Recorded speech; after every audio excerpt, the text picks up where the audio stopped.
अनादर अपमान होता है, फिर लोक मर्यादा नष्ट होती है। और तीसरा जो मूल कारण जो महापुरुषों ने कहा है वो ये है कि जीव और ब्रह्म के बीच में यदि कोई बाधा है तो वो है माया। एक ओर है जीवात्मा, दूसरी ओर है परमात्मा। दोनों के बीच में दीवार बन के कौन खड़ा है? माया। माया का एक पर्दा है। अब हम यहाँ बैठे कथा कह रहे हैं, आप वहाँ बैठ के सुन रहे हैं, और बीच में एक काला सा मोटा सा पर्दा डाल दिया जाए तो क्या होगा? ना हम आपको दिखेंगे ना आप हमें दिखेंगे। तो उसी प्रकार हम सबके सामने हैं तो भगवान बड़े नजदीक, पर परमात्मा के और जीवात्मा के बीच में माया का पर्दा पड़ा हुआ है। अब जिन जीवों को भगवान अपने दर्शन कराना चाहते हैं, अनुभव कराना चाहते हैं, उनके बीच से वो पर्दा हटा देते हैं।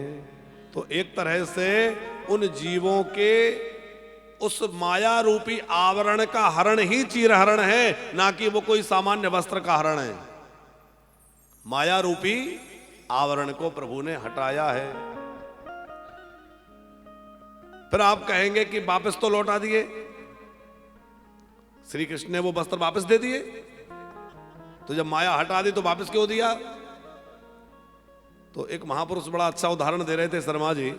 बोले जैसे धान होती है, वो धान के ऊपर से छिलका निकाल दीजिए, एक बार धान का छिलका हटा दीजिए और फिर उस छिलके को दोबारा उसी से लगा दीजिए, जोड़ दीजिए, फिर उसको बोइए, तो क्या वो धान अंकुरित होगी? एक बार जिसका छिलका हटा दिया, दोबारा भले ही आप लगा दें पर वो धान अंकुरित नहीं हो सकती। तो एक बार भगवान जिसके ऊपर से माया का आवरण हटा दे, फिर वह संसार में भी रहे तब भी वह माया से निर्लिप्त रहेगा, पर माया का प्रभाव उस पर नहीं होगा। भगवान जिसको अपनी माया से अलग कर दें, भगवान को कौन जान सकता है? हम अपने साधन से भगवान को प्राप्त नहीं कर सकते। महर्षि वाल्मीकि रामचरितमानस में प्रभु श्री राम जी से वन यात्रा में कह रहे हैं कि सोई जानहि जेहि देहि जनाई, और जानत तुम ही होई जाई। सोई जानहि जेहि देहि जनाई, वही आपको जान सकता है जिसको आप चाहें कि ये मुझे जान ले। भगवान जिस जीव को चाहे कि ये मैं इसको अपना बना लूं या ये मुझे जान सके, वही भगवान को जान सकता है, बाकी कोई भगवान को सहज में नहीं जान सकता। एक उपनिषद में एक उदाहरण आया है उस ब्रह्म को जानने समझने के विषय में। अमित जी, उपनिषद में कहा है कि एक मिस्री से बनी हुई गुड़िया, उदाहरण के लिए है, मिस्री की गुड़िया समुद्र की गहराई नापने के लिए समुद्र में उतरी। अब वो मिस्री की गुड़िया समुद्र में जब गई तो घुल करके धीरे धीरे घुल करके क्या हुआ?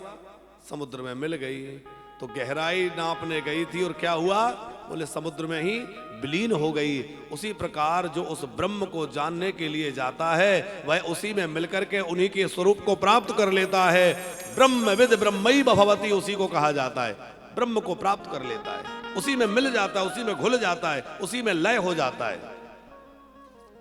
सो जानहि जेहि देहि जनाई, जिसको प्रभु चाहे कि ये मुझे जान ले, वही भगवान को जान सकता है। और जानत तुम ही हो ही जाई, वो उन्हीं का हो जाता है। तो भगवान उन गोपियों को अपनी लीला में सम्मिलित करना चाहते हैं, उन गोपियों का आवरण माया का हटाना चाहते हैं। श्री कृष्ण की सभी लीलाएं बड़ी दिव्य हैं, रहस्यपूर्ण हैं, अत्यंत गंभीर हैं, पर उन लीलाओं को न समझ पाने के कारण लोग उन पर काम की टीका टिप्पणियां, बेकार की टीका टिप्पणियां करते हैं। उनको समझने की आवश्यकता है। देखो, भागवत को समझना हो तो किसी संत के, सदगुरु के, महापुरुष के चरणों में बैठना पड़ेगा। पुराणों को समझना है, वेदों को समझना है, उपनिषदों को समझना है, धर्म ग्रंथों को समझना है, तो बिना गुरु कृपा के समझ में नहीं आएंगे। आधुनिक लोग डबल बेड पर पड़े पड़े मोबाइल में देखते देखते वेद उपनिषद को पढ़ के समझना चाहें तो क्या समझ में आएगा? उसके वस्तुतः जो वास्तविक रहस्य है उसको तो नहीं समझ पाएंगे। फिर उन्हें लगेगा कि हमने तो पढ़ा था खोल करके, हमने नेट पर देखकर पढ़ा था, उसमें तो ऐसा लिखा है वैसा लिखा है। अरे वो तुम्हारी बुद्धि तक पहुंचे, वहां तक पहुंचेगी नहीं। उसके लिए सदगुरु का आश्रय लेना पड़ेगा, वो तुमने लिया नहीं। इसलिए वेदों का तात्पर्य अर्थ, पुराणों का अर्थ अथवा भागवत को समझने के लिए महापुरुषों का आश्रय लेना पड़ेगा। अच्छा, एक बात विचार करिए, श्रीमद् भागवत को रचना किसने करी? व्यास जी ने।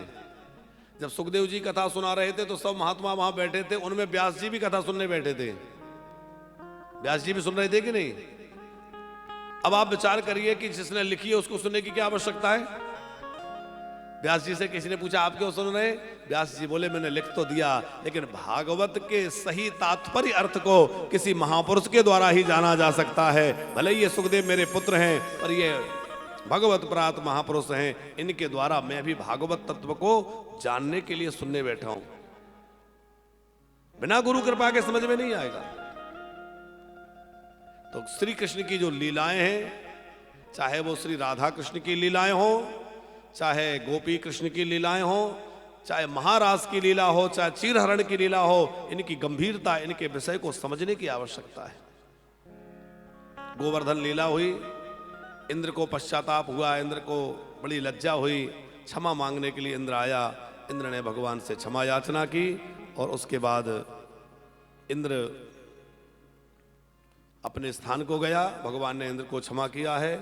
अब हम लोग महारास की कथा में प्रवेश करते हैं, क्योंकि चीरहरण के विषय में हमने जैसा कहा कि ये गोपियां कृष्ण भाव भावित हैं। गोपी का अर्थ क्या है? गोपी ही इंद्रिय ही भक्ति रसम पिबति इति गोपी। जो अपने प्रत्येक इंद्रिय से कृष्ण रस का पान करे वो जीव गोपी है। कान कृष्ण को सुनना चाहे, आंख कृष्ण को देखना चाहे, रसना कृष्ण के नैवेद्य का ही रस ले, भोगों का रस ना ले, वो है गोपी। गोपियां कितने प्रकार की हैं? गोपी कौन है? बोले गोपियों के दो भेद मुख्य रूप से हैं, बहुत ध्यान से समझिएगा, तभी आपको महारास की कथा समझ में आएगी। नहीं तो लगेगा कि अरे ये तो ऐसे ही नाटक चल रहा है। श्री कृष्ण ने गोपियों के साथ नृत्य किया तो वो कौन थी? दो प्रकार की गोपियां हैं, एक है नित्य सिद्धा, दूसरी है साधन सिद्धा। नित्य सिद्धा गोपियां वो हैं जो नित्य गौलोक में श्री कृष्ण के साथ निवास करती हैं, जो भगवान का नित्य धाम है। वहां जो सहचरियां रहती हैं वो वहां से श्री कृष्ण के साथ लीला में पधारी हैं, वो है नित्य सिद्धा गोपियां। वो कहां से प्रकट हुई हैं? वो कौन है? बोले वो हमारी किशोरी श्री राधा रानी के श्री अंग से अनेक गोपियां, सखियां, मंजरियां प्रकट हुई हैं। श्री राधा जी के ही शरीर से वो सब प्रकट हुई हैं। वो है नित्य सिद्धा गोपियां जो नित्य गौलोक में विराजती हैं। दूसरी है साधन सिद्धा गोपियां। ये साधन सिद्धा गोपियां जो हैं ये 5 प्रकार की हैं। 5 कौन कौन सी है? बोले एक है श्रुति रूपा गोपियां। श्रुति कहते हैं वेद को।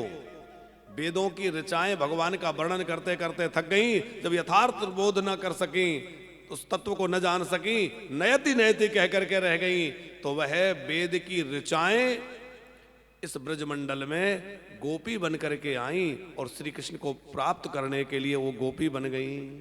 वो क्या कहलाई? श्रुति रूपा गोपियां। दूसरी है ऋषि रूपा गोपियां, जो ऋषि मुनि तपस्या करते करते थक गए पर भगवत साक्षात्कार न कर सके, अथवा अपने अंदर के सूक्ष्म विकारों को समाप्त न कर सके, वह तपस्वी, वह ऋषि ब्रज में गोपी बनकर के आए हैं श्री कृष्ण रस को प्राप्त करने के लिए और अपने विकारों को समाप्त करके अपना मन कृष्ण में लगाने के लिए। वो ऋषि रूपा गोपियां हैं। जब हमारे श्री रघुनाथ जी शर्मा जी, राम जी जब वन में गए तो राम जी की सुंदरता, राम जी का माधुर्य क्या कहना, अद्भुत है राम जी की छटा। आप विचार करिए राम जी की सुंदरता कितनी होगी। दंडक वन में विचरण कर रही थी शूर्पणखा, और विचरण करती हुई शूर्पणखा ने चरण चिन्हों को देखा। तो चरण चिन्हों को देख करके विस्मय में पड़ गई कि इतने सुंदर चरण चिन्ह किसके हैं, जिनमें वज्र अंकुश आदि बना हुआ है, बहुत ही सुंदर लग रहे हैं। और जिसके चरण चिन्ह इतने सुंदर हैं उसके चरण कितने सुंदर होंगे, और जिसके चरण इतने सुंदर होंगे उसके हाथ कितने सुंदर होंगे, और जिसके हाथ कमल इतने सुंदर होंगे, कर कमल इतने सुंदर होंगे, उसका मुख कमल कितना सुंदर होगा, और जिसका मुख कमल इतना सुंदर होगा उसके नेत्र कमल कितने सुंदर होंगे। पूरा के पूरा वो कैसा सुंदर होगा। एक बार मैं उसको देखूं, व्याकुल होकर के पंचवटी की ओर भाग चली, विकल हो गई। अब कोई कह सकता है कि वो तो स्त्री है, भगवान की सुंदरता पे रीझ गई, मोहित हो गई। लेकिन राक्षसों की दशा राम जी के स्वरूप को देखकर क्या होती है। राक्षसों की स्थिति क्या है शर्मा जी, ब्राजी कुर्सी मंगवा दो ऊपर से भैया, कुछ और कुर्सियां होंगे। राक्षसों की स्थिति यह है शर्मा जी कि जब लक्ष्मण जी ने शूर्पणखा को नाक कान काट दिए,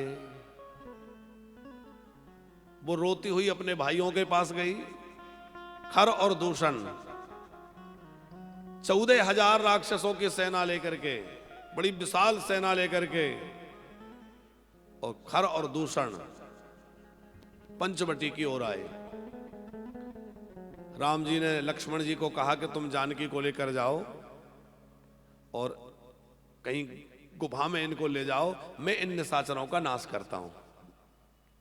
अच्छा, एक यहां बात ये बड़ी अच्छी याद आती है तो आपको कह दें कि राम जी ने लक्ष्मण जी से ये क्यों कहा कि तुम जानकी को यहां से ले जाओ। क्या जानकी जी डर जाएंगे इसलिए? नहीं, बल्कि इसलिए कि राम जी जानते हैं कि इनके अंदर करुणा बहुत है। मैं राक्षसों को मारूंगा, इनका हृदय करुणा से भर आएगा और राक्षसों का रक्तपात देकर के हृदय इनका विदीर्ण हो जाएगा। ये कहेंगे नहीं नहीं, इनको मत मारो, इनको छोड़ दो।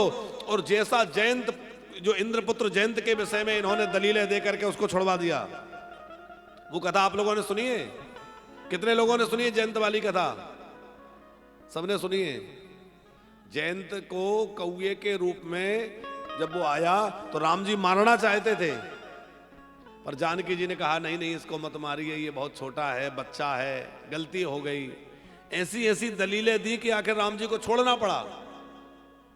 तो राम जी मन में विचार कर रहे हैं कि उस जयंत को तो इन्होंने मारने नहीं दिया, इन राक्षसों को क्या मारने देंगी, इसलिए इनको यहां से ले जाओ ताकि मैं राक्षसों को मार सकूं। अब राक्षसों को मारने के लिए राम जी खड़े हुए हैं, हाथ में धनुष बाण है, कंधे पर तरकस टंगा हुआ है, तुनीर तरकस बलकल वस्त्र हैं, जटाजूट बंधे हुए हैं, और श्री राम जी जो है राक्षसों को मारने के लिए कुछ रोष की मुद्रा में खड़े हुए हैं। और राम जी के उस स्वरूप को राक्षसों ने देखा। किसने? खर और दूषण ने। अब देखो, राजकुमार का रूप तो है नहीं, कौन सा रूप है? वनवासी भेष है, बलकल धारण किए हुए हैं, कोई क्रीट कुंडल कवच नहीं पहने, मुकुट नहीं लगाए, जटाजूट बंधा है, बलकल पहने, और प्रसन्नता का मुख भी नहीं है। व्यक्ति जब प्रसन्न होता है तो अच्छा लगता है, इसलिए फोटो खींचता है तो लोग कहते हैं जरा मुस्कुरा दीजिए, और जैसे ही फोटो कैमरा घूमता है तो व्यक्ति थोड़ा मुस्कुराने लगता है। कभी कभी हम देखते, कई बार यहां लोग खड़े होते हैं तो अब वो हम देखते हैं कि हमें देख रहे हैं, पटका उड़ा रहे हैं, माला पहना रहे हैं, वो उधर देख के हंस रहे हैं कि यहाँ क्यों हंस रहे हैं। तो कभी कभी हमारी नजर जाए, देखते हैं अच्छा इधर कैमरा है, अच्छा इसलिए हंस रहे हैं। तो कैमरा जाए तो लोग हंसने लगते हैं, क्यों? अच्छे लगेंगे। अब राम जी उस समय प्रसन्नता के मुद्रा में भी नहीं है। किस मुद्रा में है? थोड़ा रोष की मुद्रा में है। उन राक्षसों को देखकर रोष आ गया है। क्यों? अस्ति समूह देख रघुराया। जब हड्डियों का ढेर राम जी ने देखा तो पूछा कि हड्डियों का ढेर कैसा है? तो वन में रहने वाले तपस्वियों ने कहा कि ये इस वन में रहने वाले साधु संत ऋषि मुनियों की हड्डियां हैं। पर हड्डियां कैसे? बोले राक्षसों ने उनको मार डाला, उनको खा गए, उनकी हड्डियों का ढेर लगा है। तो राम जी को राक्षसों पर बड़ा रोष आ गया, इसलिए रोष की मुद्रा में राम जी हैं। निश्चरहीन करो मही भुज उठाए प्रणकीन। तो राम जी ना तो राजकुमार के वेश में है, ना प्रसन्नता की मुद्रा में है, ना कुंडल कवच मुकुट किरीट आदि धारण किए हुए हैं, बड़े साधारण हैं। लेकिन उनके उसी रूप को देख करके वह खर और दूषण जो महादुष्ट हैं, कठोर हृदय के हैं, उनके हृदय में भी राम जी के प्रति अनुराग पैदा हो गया। और वो क्या कहने लगे? यद्यपि भागनी कीन कुरूपा, यद्यपि भागनी कीन कुरूपा, बदलायक नहीं पुरुष अनुपा, बदलायक नहीं पुरुष अनुपा। यद्यपि भागनी कीन कुरूपा, यद्यपि भागनी कीन कुरूपा, बदलायक नहीं पुरुष अनुपा, बदलायक नहीं पुरुष अनुपा, बदलायक नहीं पुरुष अनुपा। ये बध के लायक नहीं है। भले ही इन्होंने हमारी बहन को नाक कान काट के विरूप बना दिया, पर इनसे कहो कि यहां से लौट जाएं, चले जाएं। तो अब आप तनिक विचार करिए कि जिनकी सुंदरता को देख के राक्षसों की ये दशा भई, उनके रूप को देखकर ऋषि मुनियों के मन में कैसा अनुराग जागा होगा, महात्माओं के मन में कैसा प्रेम जागा होगा। जो प्रेमी है, सहज प्रेमी है। ये तो दुष्ट हृदय वाले हैं, और संत सहज प्रेमी होते हैं। तो उन सहज अनुरागी संतों ने जब राम रूप का दर्शन किया तो उनके अंदर कैसी भावना जागृत हुई होगी। बड़े बड़े ऋषि मुनि जो दंडक वन में रहते थे, उन्हें लगा कि राम जी हमारे पति होते, हम इनके चरण दबाते, हम इनको पंखा झलते, हम अपने हाथों रसोई बना के इनको खिलाते, हम अपने हाथों इनकी सेवा चर्या करते, परचर्या करते। अब राम जी तो राम सदा सेवक रुचि राखी, उन सब महात्माओं के हृदय के भाव को जान गए और कहा कि तुम सबका भाव व्यर्थ नहीं जाएगा, तुम सबके सब महात्मा द्वापर में गोपी बन जाना और वहां गोपी बनकर आना, सबका भाव मैं पूरा कर दूंगा। तो वो सबके सब महात्मा गोपी बन के आए हैं, वो गोपियां हैं। अच्छा, ये तो वनवासी रूप की बात हुई, और जब राम जी दुल्हा बने थे तब कितने सुंदर लगे होंगे। आप विचार करो, किसी का काला कलूटा बेटा भी हो और जब दुल्हा बनाया जाता है तो उसको बढ़िया सजा धजा दिया जाता है, मुकुट मुकुट लगा दिया जाता है, तो वो भी सुंदर लगने लगता है। और राम जी तो सहज सुंदर हैं, और जब वो दुल्हा बने तो उनके बेस का क्या कहना। एक छोटा सा उदाहरण आपको देवें। अब क्या करें, हमारी बड़ी कमजोरी है कि जहां अटक जाए वहीं रह जाते हैं। पर यह है कि कथा ही तो जीवन भर कहना है, आनंद लेते रहो भगवान के चरित्रों का। तो राम जी जब दुल्हा बने तब क्या स्थिति थी। हर कोई तो उनके रूप को देख करके मोहित हो ही रहा था। एक छोटा सा उदाहरण आपको देवें, फिर हम आगे रास के प्रसंग में चलेंगे।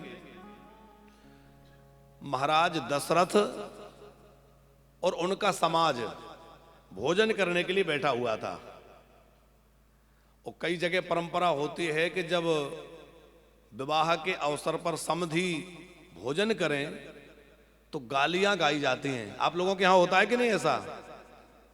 हमारे बुंदेलखंड में ऐसा बहुत रिवाज है। बुंदेलखंड में तो जब समधी भोजन करने बैठ जाएं तो माताएं जो है चुन चुन के गालियां देती हैं। और जनकपुर में भी वहां की गालियां बड़ी प्रसिद्ध हैं। परम रसिक श्री नारायण दास भक्तमाली जी, उन्होंने अद्भुत अद्भुत प्रसंग लिखे हैं।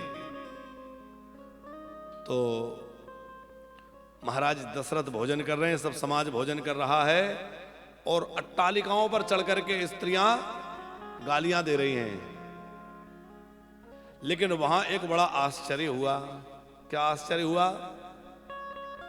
कि वो सब दशरथ जी को गालियां देते देते जनक जी को ही गालियां देने लगी। ये कैसे हो गया? तो बड़ी प्यारी कथा है। क्या हुआ कि वो राम जी बैठे, चारों लाल जी बैठे, भोजन हो रहा है, दशरथ जी को गालियां दे रही हैं कि आज की बात सुनो सजनी, मंडप में भयो एक कौतुक भारी, और जीवन बैठ जावे सब ही, और नारी चढ़ी मिथिलेश अटारी। अटारी पे चढ़ करके गालियां दे रही थी और ऐसी चुन चुन कर बातें कह रही थी कि राम जी को बड़ा संकोच लग रहा था। राम जी तो सहज संकोची है। तो राम जी ने सोचा कि इनको कैसे चुप कराया जाए, अब कुछ कह तो सकते नहीं। तो मुड़ के देखा, और जैसे ही मुड़कर राम जी ने देखा तो राम जी के मुख पर दृष्टि पड़ी उन गाने वाली नारियों की, और गाने वालों की दृष्टि जैसे ही राम जी के मुखमंडल पर पड़ी तो वो गाना वाना सब भूल गई और दशरथ जी का नाम भूल के उल्टा जनक जी को, अपने ही राजा को गालियां देने लगी। भूल गई। क्या हुआ कि भूल गई अवधेश को नाम, और देने लगी मिथिलेश को गारी, देने लगी मिथिलेश को गारी। तो जो गाने वाली है वो गाना भूल गई। राम जी के रूप को जो देख लेता है मुग्ध हो जाता है। दुल्हा रूप में देख करके वो नारियां मोहित हो रही थीं। तो जो 5 प्रकार की गोपियों की हम चर्चा कर रहे हैं, एक है सुरती रूपा गोपियां, एक है ऋषि रूपा गोपियां, तीसरी है संकीर्ण रूपा गोपियां। संकीर्ण रूपा गोपियां कौन है? जिन्हें राम जी के रूप को देख करके काम भाव आ गया। केवल राम जी नहीं, भगवान के जो श्री कृष्ण से पहले के जितने भी पूर्वावतार हैं, जैसे कि भगवान मत्स्य अवतार धारण किए, तो जो जल में रहने वाले मत्स्य हैं, मछलियां हैं, वो उनके प्रति आकर्षित हो गए। भगवान ने कहा कि ठीक है, तुम ब्रज में गोपी बन जाना। अन्यान्य अवतारों में भगवान के सौंदर्य माधुरी को देखकर जिनके मन में भाव आया कि ये हमारे प्रियतम होते, वो सब संकीर्ण रूपा गोपियों के रूप में ब्रजमंडल में आए। एक है अनन्य पूर्वा, जिन्हें संसार के विषय भोगों से अरुचि हो गई और जिन्होंने अनुराग पूर्वक अपने हृदय के राज सिंहासन पर श्री ठाकुर जी को विराजमान कर लिया और उनको ही अपना प्राणपति स्वीकार कर लिया, वो है अनन्य पूर्वा गोपियां। और एक है अन्य पूर्वा गोपियां, जो जन्म सिद्ध सुखदेव जी की तरह वीतराग हैं, सदा कृष्ण रस में, भगवत रस में निमग्न रहते हैं। इस प्रकार से जो ब्रजमंडल की गोपियां हैं वो साधारण स्त्रियां नहीं है, सामान्य नारियां नहीं है। वो कोई ऋषि है, कोई वेद की ऋचाएं हैं, कोई नित्य गौलोक से पधारे हैं, कोई अद्भुत सब हैं और लीला के लिए सब प्रकट हुए हैं। अब उनके उन भावों को श्री कृष्ण ने स्वीकार किया। आगे हम सुनेंगे कि जैसे एक प्रिया प्रियतम का व्यवहार होता है, वैसे श्री कृष्ण गोपियों के साथ व्यवहार कर रहे हैं। क्यों? इसलिए कि भक्ति के 5 भाव जो हैं, शांत रस, दास रस, सख्य रस, वात्सल्य रस और माधुर्य रस, ये 5 हैं। तो जो भी भक्त जिस रस का उपासक है, उस रस के अनुरूप ही भगवान को भी लीला करनी पड़ती है, तब तो वो रस पूरा होगा। जैसे कोई सख्य रस का उपासक है, भगवान को अपना मित्र मानता है, तो भगवान को भी तो उसका मित्र बनना पड़ेगा, तब तो वो बात पूरी होगी। कोई वात्सल्य का रस का उपासक है, तो भगवान को उसका बालक बनना पड़ेगा, ऐसा भाव बनाना पड़ेगा कि मैं इनका बालक हूं और भगवान मेरे बालक हैं, तो उसको भगवान के माता पिता की तरह भाव रखना पड़ेगा। तो जैसे वात्सल्य रस में माता पिता की तरह भाव रखना पड़ता है, तो भगवान बच्चे बन जाते हैं। जैसे सख्य रस में सखा की तरह भाव रखना पड़ता है, भगवान सखा बन जाते हैं। उसी प्रकार माधुर्य रस में भगवान को पति माना जाता है, तो भगवान पति बन जाते हैं और पत्नी की तरह उन भक्तों को स्वीकार कर लेते हैं। वो सब पति पत्नी बन करके प्रकट हो जाते हैं। तो ये माधुर्य रस की पुष्टि है। गोपियों की स्थिति क्या है? शर्मा जी एक बड़ा प्यारा उदाहरण एक संत ने दिया है। बोले भक्ति ऐसा समझिए एक भवन है, उसमें जो नींव है वो क्या है? बोले शांत रस के जो भक्त हैं वो उस भक्ति रूपी भवन की नींव हैं। जो दास रस के भक्त हैं वो उस भवन के फर्श हैं। जो सख्य रस के उपासक हैं वो उस भवन के खंबे हैं, पिलर्स। जो वात्सल्य रस के उपासक भक्त हैं वो उस भवन की छत हैं। जो माधुर्य रस के उपासक भक्त हैं वो उस भवन का शिखर हैं। और गोपियां क्या है? बोले उस शिखर के ऊपर जो एक ध्वजा लगी होती है ना, झंडा, वो ऊपर लहराने वाला झंडा है। गोपियां जो है वो प्रेम की ध्वजा है। प्रेम की सर्वोत्कृष्ट अवस्था गोपियों की है। और गोपियों के आदर्श श्री भरतलाल जी हैं। हमारे श्री भरतलाल जी, अभी हम लोग चरित्र सुनेंगे। अभी ये कल कथा विश्राम लेगी और परसों 12 तारीख से श्री भरतलाल जी का चरित्र हम लोग सुनेंगे। तो सुनेंगे कि भरत जी का त्याग कैसा है, भरत जी का प्रेम कैसा है। आप एक बात विचार करिए कि जब श्री कृष्ण वृंदावन से मथुरा चले गए, तो क्या गोपियां वृंदावन से मथुरा नहीं जा सकती थी मिलने के लिए? कितनी दूर है मथुरा? बहुत ज्यादा दूर तो नहीं है। जो गोपियां बरसाने से वृंदावन आ जाती थी, जो गोपियां वृंदावन से नंदगांव, गोकुल, महावन, कामा, कहाँ है, कामबन, वहां लीला में चले जाते थे, तो उनके लिए मथुरा जाना कोई बहुत दूर था क्या? श्री कृष्ण 14 वर्षों तक मथुरा में रहे वृंदावन से जाने के बाद। पर एक भी उदाहरण आप ऐसा नहीं बतला सकते कि कोई गोपी वृंदावन से मथुरा श्री कृष्ण से मिलने गई हो। रोती रही, तड़पती रही, लेकिन मिलने के लिए नहीं गई। आखिर क्या कारण था? बोले कारण ये था कि हमारे प्रभु जिसमें प्रसन्न रहें उसमें हम प्रसन्न हैं। यदि वो हमसे दूर रह के खुश हैं तो हम उसी में खुश हैं, कोई बात नहीं। ये भरतलाल जी का आदर्श यही है। भरतलाल जी क्या कहते हैं? जेहि विधि प्रभु प्रसन्न मन होई, जेहि विधि प्रभु प्रसन्न मन होई।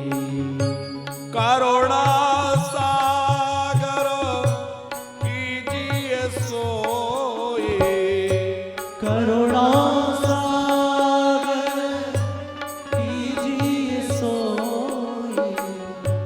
करुणा सागर कीजिए सोई।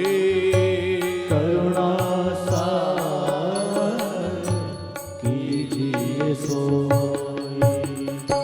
जेहि विधि प्रभु प्रसन्न मन होई। प्रभु प्रसन्न मन होई। हे भगवान, आप जिसमें प्रसन्न हो हम वही करेंगे। आपकी प्रसन्नता ही मेरा कर्तव्य है। आप मुस्कुराते रहें, आप प्रसन्न रहें, यही मेरा धर्म है। भरतलाल जी कह रहे हैं। और वही गोपियों का भाव है, प्रभु आप प्रसन्न रहिए। आप हमसे दूर जाकर प्रसन्न हैं तो हम आपसे दूर रह लेंगे। हमें रुलाकर आप खुश हैं तो हम रोते रहें, कोई बात नहीं। हम तड़प लेंगे, रो लेंगे, लेकिन आपको परेशान करने नहीं जाएंगे। ये गोपियों का भाव है। इसलिए महापुरुषों ने कहा है, गोपी प्रेम की ध्वजा, गोपी प्रेम की ध्वजा, हरि गोपी प्रेम की ध्वजा, गोपी प्रेम की ध्वजा। गोपियां जो है वो प्रेम की ध्वजा हैं।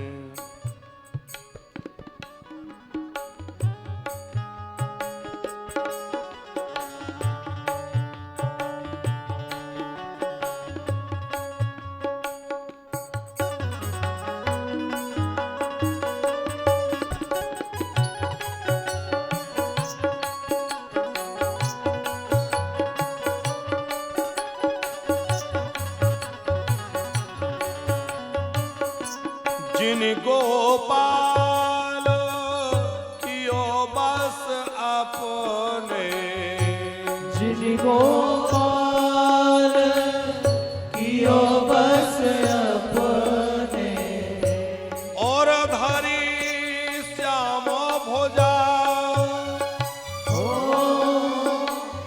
और हरि श्याम भुजा, हो और धरे श्याम भुजा, गोपी प्रेम की ध्वजा, गोपी प्रेम की ध्वजा। हाँ गोपी प्रेम की ध्वजा, गोपी प्रेम की ध्वजा।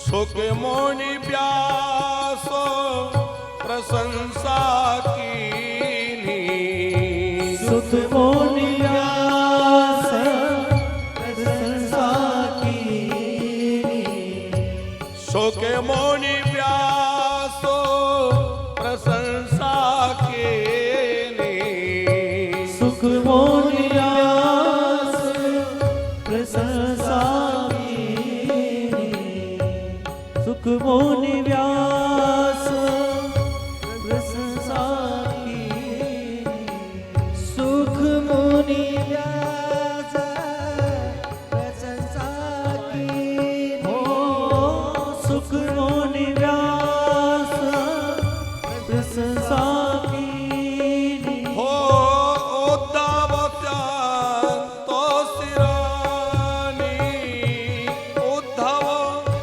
संत सिरानी, धन्य भाग्य गोकुल के वणिता, धन्य भाग्य गोकुल के गणिका, ये अति पुनीत जग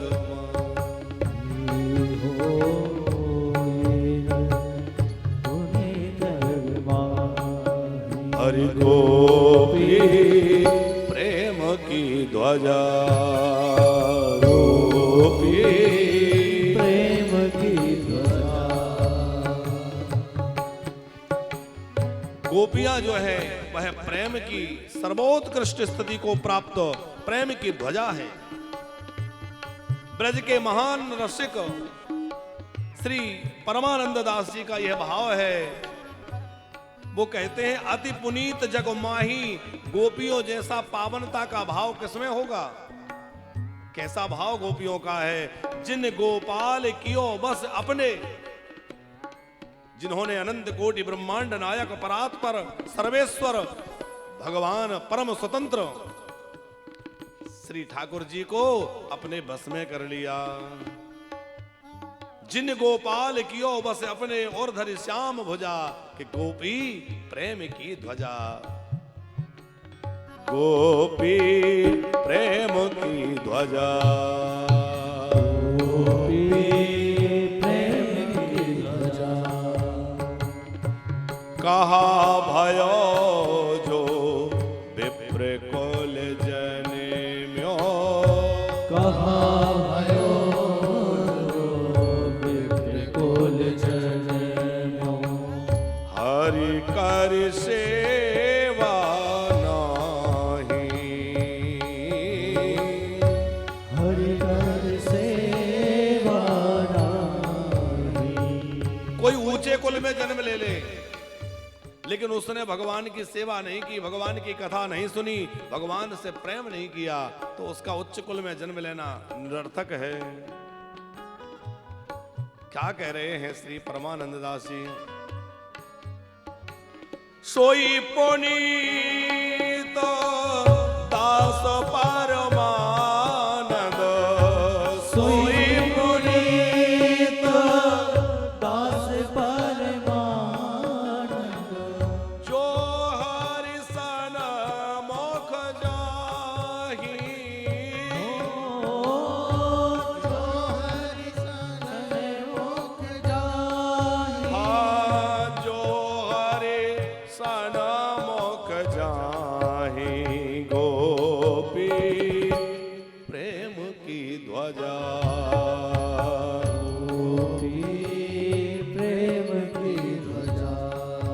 हाँ, गोपी प्रेम की ध्वजा। गोपी प्रेम की ध्वजा। हाँ, गोपी प्रेम की ध्वजा। गोपी प्रेम की ध्वजा। सर्वोत्कृष्ट अवस्था को प्राप्त हैं ब्रज की गोपियां, धन्य हैं ब्रज गोपियां, जिन्होंने त्रिभुवन के अधिपति भगवान को अपने बस में कर रखा है। कैसा बस में कर रखा है? कभी चरण दबाते हैं गोपियों के, कभी नाचते नाचते किसी गोपी की चुनरी खसक जाती है तो श्री ठाकुर जी उसको ठीक करने लग जाते हैं। कोई गोपी पसीना पसीना हो रही है तो उसकी हवा करने लग जाते हैं। नाचते नाचते किसी गोपी की बेणी ढीली पड़ जाए, उसकी बेणी गुथ रहे हैं, चरण दबा रहे हैं, हवा कर रहे हैं, फूलों का गजरा पहना रहे हैं। ये सब सेवा ठाकुर जी गोपियों की कर रहे हैं। जिन गोपाल कियो बस अपने और धरि श्याम भुजा, के गोपी प्रेम की ध्वजा। अच्छा, इतना गोपियों ने कृष्ण को अपने अधीन कर रखा है, उसका एक और कारण है। क्या? उन्होंने श्री जी के चरण पकड़ रखे हैं। हम लोग भी चाहते हैं कि श्याम सुंदर हमारे पकड़ में आ जाएं, तो क्या करें? राधा जी के चरण पकड़ लो, हमारी श्री जी कृपा करेंगी तो सहज ठाकुर जी बंधन में पकड़ में आ जाएंगे। इसलिए ब्रज की गोपियां कहती हैं कि माई री मेरो ऋषि गाते हो भाव। हाँ ना?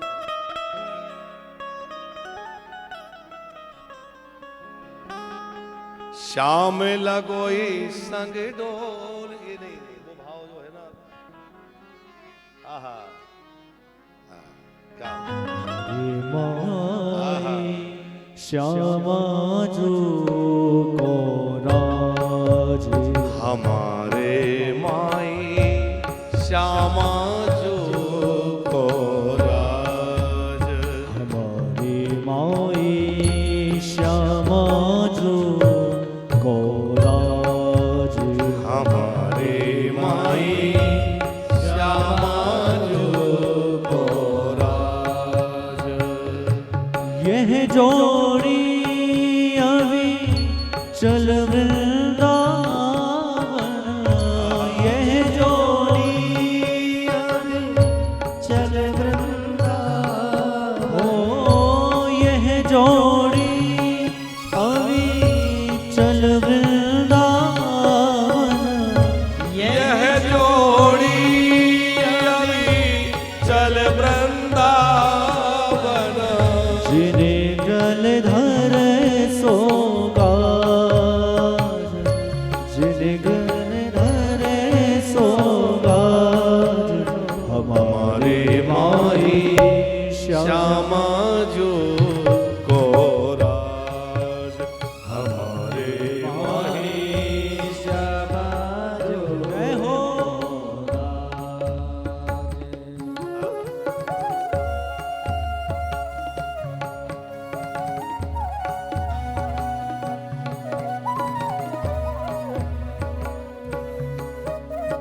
जाके अधीन सदा ही सावरो, जाके अधीन सदा ही सावरो, जाके अधीन सदा ही सावरो, जाके अधीन सदा ही सावरो, या व्रज को सरताज,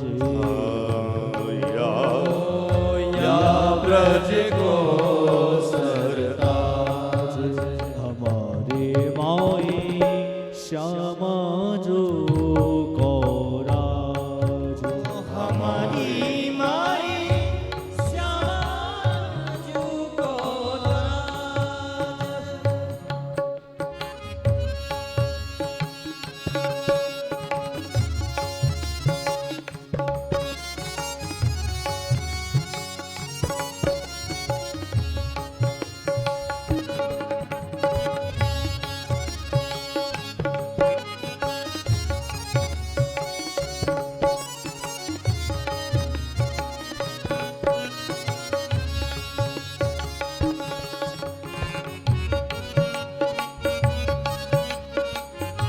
एक बार बोले वृंदावन धाम की जय हो।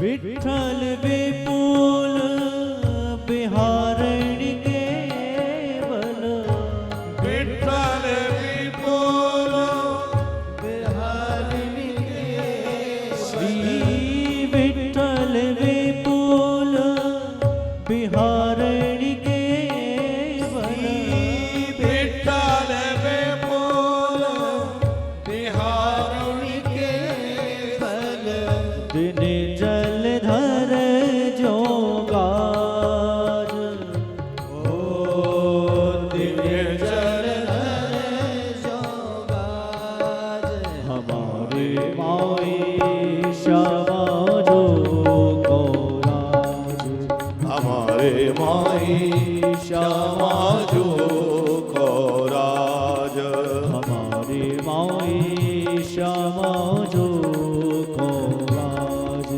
हमारे माई श्यामा जो को राज, श्यामा जो, श्यामा जो को राज, कि हमारे माई श्यामा जो को राज, श्यामा जू को राज।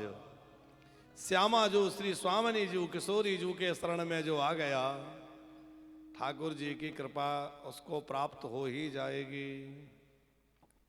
बड़ी सुंदर कथा सुखदेव जी कहते हुए आगे बढ़ते हैं महाराज के पावन प्रसंग में। भगवान अपिता रात्रि शरदोत फुल्ल मल्लिका वीक्षरन्तो मनश्चक्रे योग माया मुपास्फुरता योग माया मुपा तोड़ी लगा।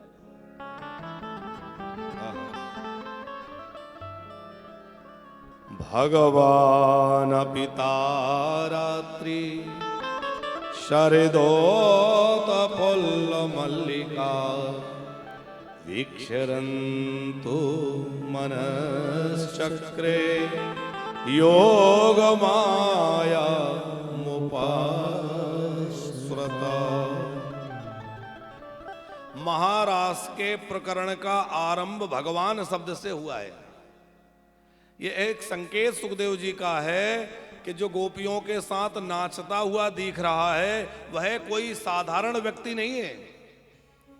वो केवल नंद यशोदा का छोरा नहीं है। कौन है?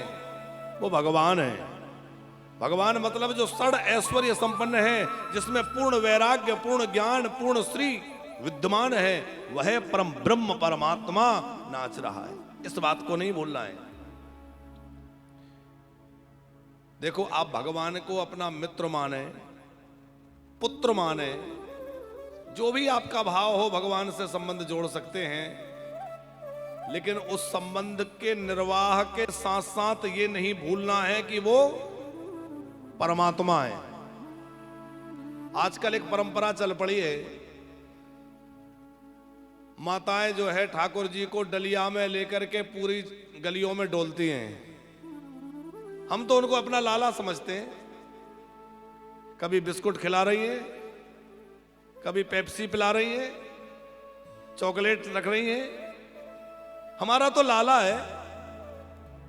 आपका भाव बहुत अच्छा है कि आपने उसको लाला मान लिया, और यदि आपने सच्चे हृदय से उसको लाला माना है तो वो भी आपको निश्चित मैया मान लेगा, इसमें कोई संदेह नहीं है, क्योंकि भाव निभाना कन्हैया से अच्छा कोई नहीं जान सकता। लेकिन ये मत भूलिए कि वह परमात्मा है, वह ब्रह्म है, वह ईश्वर है। इस बात को भी साथ में याद रखना है अपने भाव के साथ साथ। अब गलियों में डोल रहे हैं, कहीं हम कुछ खाने लग गए तो हमारे हाथ झूठे हैं, कभी मुंह झूठा है, पर हम लेके चल दिए। ये स्किट बिस्किट, ये फालतू की चीजें भगवान को भोग लगाना ही नहीं। शुद्ध देसी गाय, वेद लक्षणा गाय के घी से बना दूध, दही, घी, मक्खन, उससे बने पकवान वो ठाकुर जी को पवाइए, उससे प्रसन्न होंगे। आपका भाव बहुत अच्छा है, लेकिन उस भाव के साथ साथ कहीं आप अपराध मत कर बैठिए कि हम जो मर्जी खिला रहे हैं, जहां मर्जी घुमा रहे हैं, जैसे मर्जी रख रहे हैं। एक मैया तो पूछ रही थी, महाराज जी हम अपने कन्हैया जी को अपने साथ लेके सो सकते हैं क्या? सच्ची में पूछ रही थी। जब हम मिथिला कुंज में थे, प्रश्नोत्तरी होती थी, तो प्रश्नोत्तरी में एक दिन महाराज जी खड़े होकर पूछ रही, वो वीडियो शायद किसी ऊपर पड़ा भी होगा, लाइव चल रहा था प्रश्नोत्तरी। मैया बोली कि महाराज जी हम अपने कन्हैया को अपना लाला मानते हैं, तो क्या उसको साथ में लेके सो सकते हैं? हमने कहा कदापि नहीं। आपका भाव ठीक है, पर वो परमात्मा है। अरे आप उसके ठाकुर जी के शयन की व्यवस्था बनाइए, सुंदर सेज सजाइए, लोरी गा गा के उनको सुलाइए, उनको ऋतु के अनुसार वस्त्र उड़ाइए, बिछाइए, उनके लिए जल झारी रखिए, दूध पिलाइए, मेवा मिष्ठान पकवान जो आपकी श्रद्धा है समय अनुसार खिलाइए, और उनको सुखपूर्वक शयन करा के, लोरी सुना के, भजन सुना के, उसके बाद आप अपना शयन करिए। ये तो कोई तरीका नहीं है कि हम उनको साथ में लेके सो जाएं, साथ में लेके डोले। सुखदेव जी यहां संकेत कर रहे हैं, राजन जो गोपियों के साथ नाच रहा है, खेल रहा है, वह कौन है? बोले भगवान पिता रात्रि। तारात्रि, वह रात्रियां, बहुवचन का प्रयोग हो गया, एक रात्रि नहीं, बोले अनेक रात्रियां उस एक ही रात्रि में समाहित हो गईं। कितनी रात्रियां समाहित हो गईं? बोले जो 16 रात्रियां हमारे यहां कही गई हैं। तिथियां कितनी हैं? प्रतिपदा, द्वितीया, तृतीया, चतुर्थी, पंचमी, षष्ठी, सप्तमी, अष्टमी, नवमी, दसवीं, एकादशी, द्वादशी, त्रयोदशी, अमावस्या, पूर्णिमा। 16 तिथियां हैं। हाँ, सब मिला के कितनी है? 16 हैं। तो 16 रात्रियां, अथवा सुखदेव जी संकेत कर रहे हैं वह रात्रियां, माने पूरे कल्प भर में जितनी रात्रियां होती हैं वो सबके सब वहां पुंजीभूत हो गई। कैसी रात्रि है? बोले यमुना जी का पावन पुलिन है, सघन कुंजों के बीच में यमुना पुलिन पर श्याम सुंदर खड़े हैं, बंसी वट है, यमुना तट है, सघन वृक्षावली है, चारों ओर पुष्प खिले हुए हैं जिनमें भ्रमर गुंजन कर रहे हैं, सरोवरों में कमल खिले हुए हैं, शीतल मंद सुगंध वायु बह रही है, मयूर झूम झूम के नाच रहे हैं, पक्षी कलरव कर रहे हैं और बड़ा सुंदर वह दिव्य वातावरण है। वीक्षरंतु मनश्चक्रे, श्री कृष्ण जो है वो अमना है, उनको मन नहीं है, पर उन्होंने अपने भक्तों का रंजन करने के लिए, उन भक्तों के भाव को स्वीकार करने के लिए मन धारण कर लिया है, मनश्चक्रे। और योग माया का स्मरण किया कि योग माया और कोई नहीं, हमारी किशोरी श्री राधा जी हैं। जो जीव और ब्रह्म को मिलाए वह योग कराने वाली माया है, योग माया हमारी किशोरी राधा जी। वही तो जीवात्माओं को परमात्मा से मिलाएगी। और ठाकुर जी ने अपने अधरों से बंसी को लगाया और बंसी में स्वर फूंकना आरंभ किया। अद्भुत स्वर लहरी गूंज पड़ी। पूर्व दिशा में 16 कलाओं से संपन्न चंद्रमा प्रकट हुए हैं जो दमक रहे हैं। उनकी ज्योतिषना, उनकी शीतलता चारों ओर बिखरी हुई है। यमुना पुलिन पर बिछी हुई रेत उस चंद्रमा की किरणों से चमकती हुई ऐसा लग रहा है मानो चांदी का चूर्ण बिछा हो। आहा। निशम्य गीतम तदनंगवर्धनम ब्रजस्त्रिया कृष्ण गृहीत मानसा आजग्मुरन्यो मलक्षितोद्यमा शयात्र कांतो जबलोल कुंडला सयत्र कांतो जबलोल कुंडला।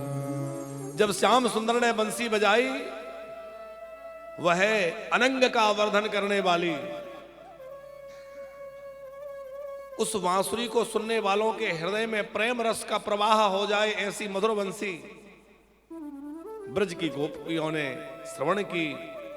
उनका चित्त जो सदा कृष्ण के चिंतन में लगा रहता है वह और खिंच गया और वह सबके सब दौड़ पड़ी। कहां? श्री कृष्ण की ओर। श्री कृष्ण मिलन के लिए वह गोपियां व्याकुल हो गईं। आजग्मुरन्यो ने मलक्षितोद्यमा शयत्र कांतो जबलोल कुंडला। मन की सारी वृत्तियां, भय, संकोच, धैर्य, मर्यादा बांसुरी ने छीन ली और उन गोपियों के चरण कब चल पड़े। उनको स्मरण नहीं रहा कि वो गोपियां कब घर से निकल पड़ी, क्योंकि अब चित्त बस में नहीं रहा। अब उनका अपने आप पर जोर नहीं रहा। अब वो अपने आप के बस में नहीं रही, क्योंकि उनका मन श्री कृष्ण की ओर खिंच गया है। और जहां मन होता है वहां तन पहुंच जाता है। चित्त तो सदा कृष्ण में लगा रहता था, पर आज बांसुरी ने उनके चित्त की व्याकुलता को ऐसा बढ़ा दिया कि अब वह अपने घर में एक क्षण भी न रह सकी। कुछ गोपियों को शर्मा जी, उनके परिवार के लोगों ने पकड़ के घर में बंद कर दिया। कहां जा रही हो? नहीं जाओगी। ये क्या तरीका है? भाग चली। तो सुखदेव जी कह रहे हैं, राजन, जिन गोपियों को घरों में बंद कर दिया वो और गोपियों से पहले पहुंच गई। कैसे? उनका जो पांच भौतिक देह है वो तो घर में रह गया, पर उनको चिन्मय देह प्राप्त हो गई और वह चिन्मय देह प्राप्त करके वो सबसे पहले पहुंच गई। जोहर गुणमयाम देहम सद्या प्रक्षीण वंदना। कोई गोदोहन कर रही थी, कोई लेपन, कोई श्रृंगार आदि आदि कार्य जो जहां कर रही थी वहीं छूट गया और दौड़ पड़ी। हजारों हजार गोपियां हैं, वन का मार्ग है, रात्रि का समय है, दौड़ रही हैं, श्री कृष्ण के सन्मुख पहुंची हैं। ठाकुर जी ने उनको आते देख करके बहुत स्वागत किया है। स्वागतम वो महाभागा प्रियम किम करवाणी बा ब्रजस्यानामयम कश्चित ब्रूतागमन कारणम। स्वागत है देवियों, आओ आओ, अरे महाभागाओ, तुम सबका स्वागत है। पहले तो स्वागत किया, सब बड़ी प्रसन्न हो रही हैं। अब उनकी प्रसन्नता का कोई ठिकाना नहीं रहा। अब वह आनंद की सर्वोत्कृष्ट अवस्था को प्राप्त कर रही हैं। उसी समय श्री कृष्ण ने कुछ ऐसा कहा, स्तब्ध हो गई। क्या कहा? व्रूतागमन कारणम, तुम्हारे आने का क्या कारण है, क्यों चली आई हो? अब ये बात बड़ी अटपटी लगी। एक तो पंसी बजा के बुला लिया, अब कह रहे क्यों आई हो? और फिर कहा रजन्य सा घोर रूपा घोर शत्रु निषेविता, यह रात्रि का समय है और बड़ा घोर समय है, घोर रात्रि है। आनंद जी, रजन्य ऐसा घोर रूपा, बोले घोर रात्रि है और बड़ा अंधकार का और बड़ा भयानक वातावरण है। श्री कृष्ण कह रहे लेकिन भयानक तो नहीं है, क्योंकि अभी हमने वर्णन किया चंद्रमा की चांदनी छटक रही है, बड़ा सुंदर वातावरण है। और वृंदावन तो सर्वकाल सुखावहा है। वृंदावन साधारण प्रांत नहीं है, साधारण भूमि नहीं है। कैसी भूमि है? श्यामा हृदय, आहा, कैसी भूमि है ये वृंदावन कि श्यामा हृदय कमल सो प्रगट्यो, श्यामा हृदय कमल सो प्रगट्यो, हरे श्याम हृदय को भाए वृंदावन प्यारो वृंदावन हो वृंदावन प्यारो वृंदावन हो वृंदावन प्यारो वृंदावन हो वृंदावन प्यारो वृंदावन।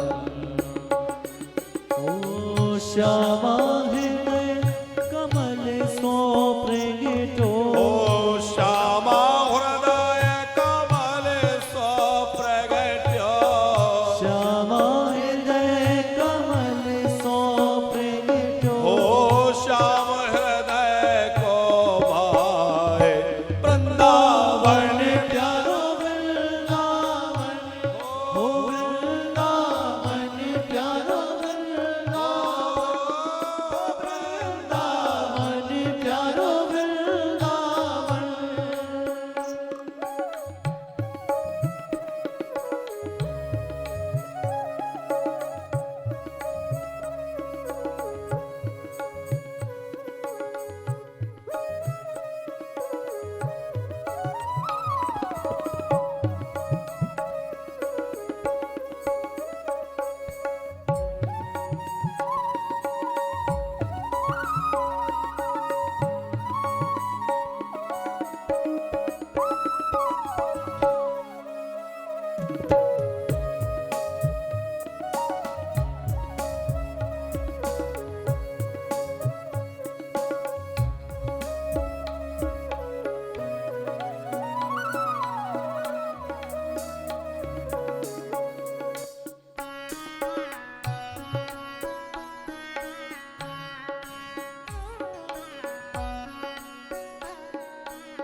सब सुख सागर रूप उजागर रहे वृंदावन धाम हो प्यारे रहे वृंदावन धाम, हो प्यारे रहे वृंदावन धाम।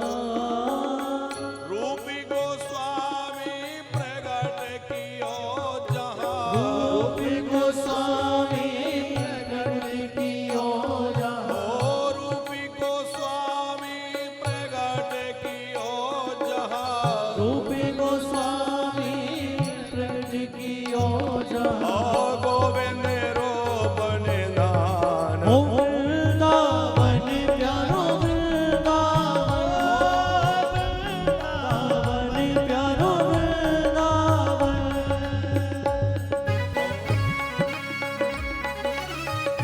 ऐसे नहीं, दोनों हाथ उठा के ताली बजा दो, बुलाओ नाम की जय हो। राधे।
रूप सुधा के खाने हमारो ओ राधा रमण जो लालो वृंदावन प्यारो वृंदावन ओ वृंदावन प्यारो वृंदावन ओ वृंदावन प्यारो वृंदावन ओ श्यामा हृदय कमल सो प्रगट्यो श्यामा हृदय कमल सो प्रगट्यो ओ श्याम हृदय को भाए वृंदावन वन प्यारो वृंदावन ओ वृंदावन प्यारो वृंदावन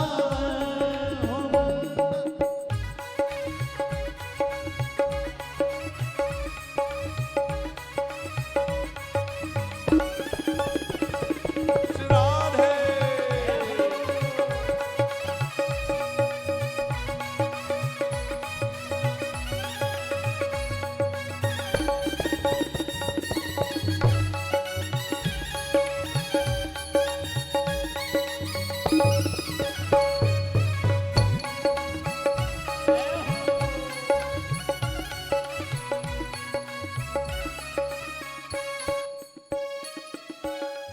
आतुर भय हरि मन से पुकारो राधा राधा नाम ओ प्यारे राधा राधा नाम हो प्यारे राधा राधा नाम आतुर होकर के श्री हरिवंश महाप्रभु जी ने पुकारा। क्या पुकारा? श्री राधे श्री राधे श्री राधे। और श्री राधा नाम पुकारने से क्या हुआ? साधन को यमुना तट आयो सगन को यमुना तट आयो कौन आया? श्री राधा वल्लभ जी प्रकट हुए उनकी इस पुकार सुन करके। हो राधा वल्लभ लालो वृंदावन प्यारो वृंदावन ओ वृंदावन प्यारो वृंदावन ओ वृंदावन प्यारो वृंदावन हो श्यामा हृदय कमल सो प्रगट्यो श्यामा हृदय कमल सो प्रगट्यो हो श्याम हृदय को भाए वृंदावन प्यारो वृंदावन ओ वृंदावन प्यारो वृंदावन हो वृंदावन प्यारो वृंदावन ओ वृंदावन प्यारो वृंदावन ओ मेरा वृंदावन वृंदावन वृंदावन मेरो वृंदावन वृंदावन वृंदावन ओ प्यारो वृंदावन वृंदावन वृंदावन ओ प्यारो वृंदावन वृंदावन वृंदावन ओ मेरा वृंदावन वृंदावन वृंदावन मेरो वृंदावन वृंदावन वृंदावन ओ जय राधे राधे राधे राधे राधे राधे राधे आपसे बोले राधे राधे ताली बजा के राधे राधे हाथ उठा के राधे राधे जोर से बोले राधे राधे राधे राधे राधे राधे राधे राधे राधे जय राधे राधे राधे राधे राधे राधे जय राधे राधे राधे राधे जय जय श्री राधे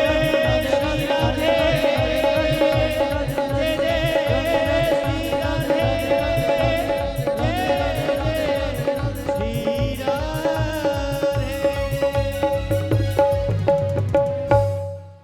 श्यामा हृदय कमल सो प्रगट्यो श्यामा हृदय कमल सो प्रगट्यो हरि श्याम हृदय को भाए वृंदावन प्यारा वृंदावन वृंदावन प्यारा वृंदावन बोल वृंदावन धाम की जय हो। तो वृंदावन कैसा है? सर्वकाल सुखावह, हर समय सुख देने वाला, बड़ा रमणीय अद्भुत वृंदावन है। तो श्री